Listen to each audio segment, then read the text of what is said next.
November 22 சனிக்கிழமை. மாய்மாலம்.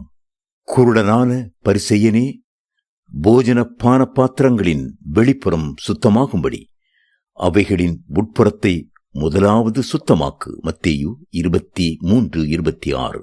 ஒரு போஜன பாத்திரமானது வெளிப்புறத்தில் சுத்தமாயிருப்பதை விட உட்புறம் சுத்தமாயிருப்பது மிகவும் அவசியம். அநேகர் வெளிப்புறத்தை மாத்திரம் சுத்தப்படுத்திக் கொண்டு கவர்ச்சியாக தோற்றமளிக்கிறார்கள். கர்த்தரோ உட்புறத்தையே பார்க்கிறவர், உள்ளான பரிசுத்தத்தையே எதிர்பார்க்கிறவர்.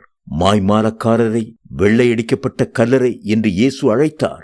வெளியே பார்க்க அழகான தோற்றம், உள்ளேயோ அருவருப்பு, எலும்பு, துர்நாற்றம் ஆகியவற்றை மூடி வைத்துவிட்டு வெளிப்புறத்தை மட்டும் வெண்மையாக்கி பளிங்கு கற்கள் பதித்து தூய்மையான தோற்றமாக்கி விடுகிறார்கள்.